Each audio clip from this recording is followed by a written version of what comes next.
basketball guru, Paul Finebaum. Always good to have you with us. All right, guys, let's get right to it. So Ohio State Athletic Director Gene Smith is one of the latest to speak out against the bill, saying, my concern with the California bill, which is all the way wide open with monetizing your name and your likeness, is it moves slightly towards pay for play. And it's very difficult for us, the practitioners in this space, to figure out, how do you regulate it? How do you ensure that unscrupulous bad actors do not enter that space and ultimately create an unlevel playing field? One of our principles is to try to create rules and regulations to try and achieve fair play. Paul, the floor is yours first. Well, first of all, I mean, Gene Smith's comments are beyond ridiculous. What bad actors is he talking about? It's the same guy that mismanaged the Urban Meyer situation last year, so his credibility is pretty low with me. This is really simple, Molly, and everyone's trying to make it complicated. It's not pay for play, as Mark Emmert and Gene Smith and his gang of bad actors are trying to make it out to be. It's a simple likeness. Let an athlete profit, which, by the way, is not against the law in any state in this country. It's just against the NCAA bylaws. And in the end, the NCAA has ruled college athletics in a dictatorial fashion for very long. They've done it in conjunction with the 5 families. A Godfather reference there for those too young. I follow. And it's about time that young people who participate are able to simply profit off their own name and likeness. You know what, Max? Go ahead first, because I'm going to say something that's going to be very, very controversial. So you go ahead and you can start, Max, because I'm going to. First of all, the Fair Pay to Play Act is a misleading name. It's not. They're not getting paid. It's still amateur. It's just off the field of play. Right. They can profit because of, on their likeness. They can sign an autograph. I mean, this is such baby stuff. It's so duh. It should have never been against the rules in the first place. And now the NCAA bylaws are going to be illegal in the state of California. The idea, like I mentioned this yesterday, in one of my daughter's schools, at curriculum night, they showed us how they teach kids, because the internet can be a dangerous place for kids. How do you understand where you're getting misinformation, disinformation, propaganda from when you're getting good information? And one of the questions they tell the kids to ask is, if I believe what they're selling me here, who benefits from this, right? That can be an indication. When you hear someone like this in Emmert yesterday, when you hear that, what they're really saying is, it won't be perfect. The perfect is the enemy of the good. It's better than what you got now. Yeah, they're trying to hijack the narrative. The idea that, there'll be bad actors. There are bad actors now. What are you talking about? Bad actors running college athletics. That's the best point. It's such propaganda nonsense. This is easy. The NCAA maybe doesn't have to exist. Maybe they never really did. They need to get with the times. What their bylaws will now be illegal in the state of California. They should have always been illegal. How dare they tell a kid in his private time how he can make money as long as he's not breaking the law or she's not breaking the law? It's absurd. These comments are absurd on their face, just as Emmert's were a couple days ago. I 1,000% agree with every word that you just said, as well as yourself. But it hit me a little bit differently, listening to the AD of Ohio State, Mr. Smith, speak. He should be ashamed of himself. I am a black man. He is a black man.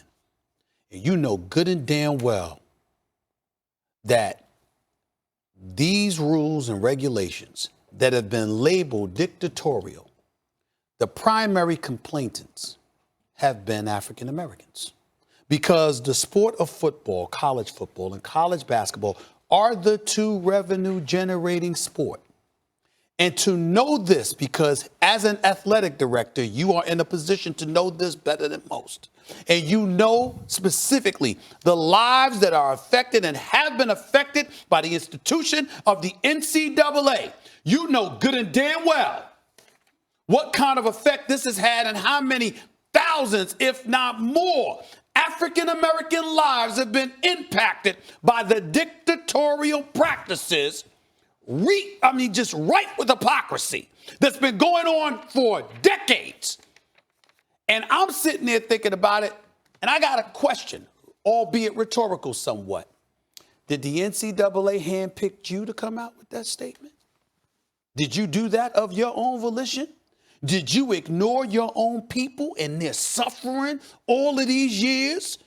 Did you sit up there and sell out by echoing the sentiments that Mark Emmett and everybody associated with the NCAA would love for you to bloviate and disseminate out to the masses? What the hell is that statement about? What are you talking about? This inches closer towards pay for play when everybody knows that the NCAA making over $1 billion with March Madness alone, and for years was making money before the FBS came in to existence. You got the Power 5 conferences. That may not be you, but it's still under your umbrella from the perspective of you being able to have purview over them where you can exact punishment and beyond if NCAA rules are broken. You are an athletic director, a black man, knowing the lives that have been impacted by these rules, the restrictions, prohibiting people who are disenfranchised, poor, looking for ways to earn an honest living. And you're going to talk and talk about this is something wrong. And all you can think about is what potential troubles it may cause the NCAA. I remember, Max Kelvin, I don't know if you remember this, Greg Anthony, our former colleague here at ESPN, who now works NBA TV and TNT. He had a scholarship at UNLV. He bypassed it. He said, you know what? He's a businessman. And he started his own business, said, I don't need your money because I don't need you restricting my earning potential. And that's what it's about, Stephen A. Exactly. Really what this is about is control Everybody can't do over that. the athlete's life. That's right. And it's disgraceful. That's right. It's disgraceful. And I'll bring up Dan Wetzel's point again. Jay Billis tweeted a link to it yesterday to show you how disingenuous so many of these arguments are. And Emmerich made this argument. What's going to happen to the Olympic sports because they're funded by these kids? You're talking about, for example, Stanford with a $25 billion endowment. What they're saying is really the universities is we don't care enough about the Olympic sports. Let athletes from other sports, many of whom you just described who fall into that category, let them fund the Olympic sports because we don't care enough about it. It's an outrage. Yeah. I thought your point was beautiful. And I wonder, Stephen A., as young people watch this program and listen to you, whether those young people are going to listen to what he said yesterday in Columbus and go, you know what, I don't know if I feel comfortable. I don't know if I want to go to a school like that. And I'm not singling them out, although I am singling them out because he's the person that has said it. But if your coach comes out and doesn't support this, I think it could have a deleterious effect on your school. I think this issue is that important. That's right. That important, and he will go out there and just speak about the inconvenience it could cause people like him. But that's what's happened. With so many lives being affected like what that. It is. It's ridiculous. All of a sudden, players are about to get paid tomorrow. This isn't even until 2023 when they're going to get paid for their likeness. Sign an autograph. Can I get to a quick football topic before we leave you? All right. So one of the other big storylines over the weekend was Clemson falling to second in the AP poll after surviving at North Carolina. I wanted to ask you, Paul, where do you think they should be ranked right now? I would put them 5 or 6 somewhere in there because if you're looking at this objectively, which we hope this committee will in 5 weeks, they will look at the body of work. How many times you hear that? Oh, body of work. We don't know about next week, but we've seen this week.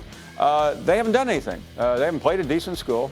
They nearly lost to UNC, which lost the week before to Appalachian State. They lost the week before that to Wake Forest. Starting to Stephen A's rubbing off on me here, and their best win is against Texas A&M by 2 touchdowns. I do have a question for you. Paul. We may have to go right into Sports Center. Go ahead. We argued about this yesterday. So when Notre Dame lost to Clemson, got annihilated in the college football playoff last year, you talked about the quality of competition Notre Dame was not. Remember that? But when Notre Dame played Georgia, they were very, very competitive. In the eyes of folks at Clemson, they would look at that and say, excuse me, that's relatively the same Notre Dame squad. What would you say to that? Well, Stephen A., my biggest beef with Notre Dame is they don't play a conference championship game where Georgia did and lost and gets knocked out. It was between Georgia and Notre Dame and Oklahoma. But this year, and I know we don't have much time for it, but we could talk about this for the next 8 to 10 weeks. I know you're going down to Clemson next week.